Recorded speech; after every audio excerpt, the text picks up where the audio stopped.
After his record-breaking season, his Super Bowl championship, the butt jump, all that stuff, Saquon Barkley rewarded with a brand new deal and extension for 2 years and $36 million fully guaranteed. Zach Berman, what do you make of it? They're rewarding the first offensive player of the year in franchise history. It's a player who outperformed his contract, as T.O. would say. It's kind of against the organizational approach. Look at T.O.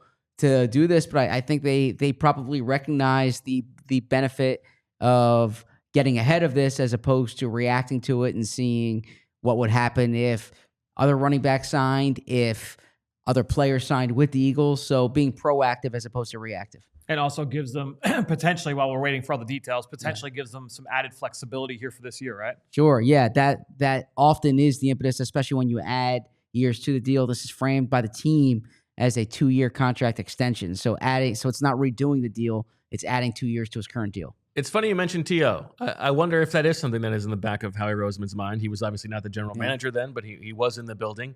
It has been a while since they had a player who was this much of a superstar, who had this dynamic of a superstar season. I mean, A.J. Brown in 2022, and then he got paid shortly thereafter. I think you might worry about precedent internally, but if the precedent is if you have an offensive player of the year season, we're going to give you a lot more money, that's probably an okay precedent to set. It reminds me when Chase Utley said world effing champions, and he was asked what kids would think, and he's like, if you win the World Series, you're allowed to say a curse word, right?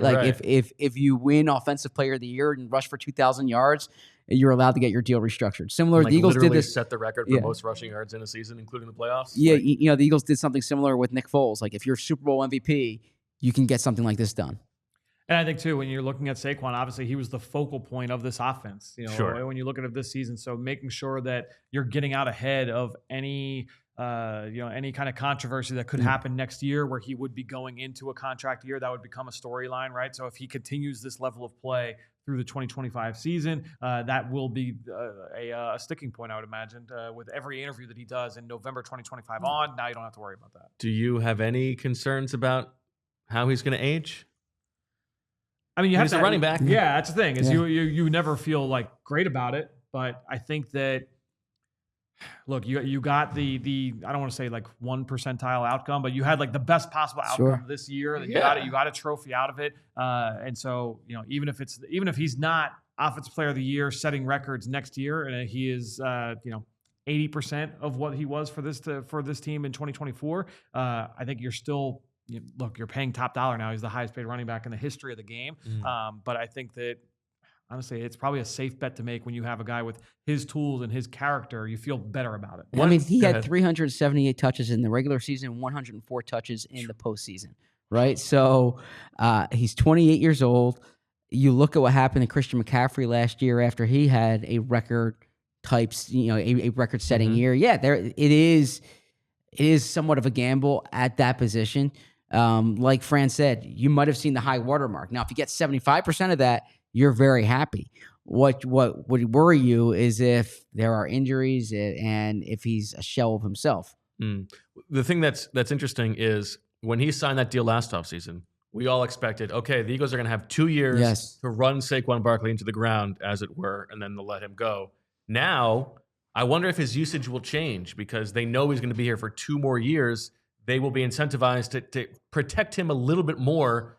And I think counterintuitively, this deal kind of makes the importance of a quality number 2 running back even greater. I was just going to say that. Don't you think? Do you draft over Will Shipley here this offseason? I don't know if you force that. Right. But you're not opposed to that, right? If it's a good running back class, if you're there on the clock in the 4th round and there's a guy who you think is better than Will Shipley, I think you probably do pull the trigger. Yeah, I think, and look, this would be a class to be able to do it. When you look at, fresh off the scouting combine, that group of running backs set a record in the NFL. The highest or the fastest average 40-yard dash time came from this class at the running back position in the history of the event. It's a really explosive group. It's a dynamic group. There should be options there for 3rd, 4th, 5th round. I might play devil's advocate here. Okay. When the Eagles signed A.J. Brown and Devontae Smith to extensions last year, what did we say? You don't have to worry about keeping them happy, right? They got paid. What if what if the whole offseason now is let's get this passing game going? That that Saquon doesn't need to have as many carries. That all right, that's what worked. That's what they needed to do to win last year. What if they spend this offseason really trying to figure out how to maximize the passing game? Let's get Devontae Smith to have his 100-catch season. Let's have A.J. Brown be the top receiver in the NFL. Like what if they shift in the opposite direction? I kind of like that. And Saquon doesn't have, because look, before this contract was restructured, Saquon didn't have that guaranteed money beyond this year. Now you're like, Saquon, we took care of you. We're going to maximize the passing game. To have a big bonfire in the summer where you throw those straight jackets in and we'll say, all right, all the straight jackets are gone. Yeah, I like that. That's Plus, Fran, they probably don't need to draft a running back because they've got Lou Nichols. Always goes back to long term, just like Saquon Barkley.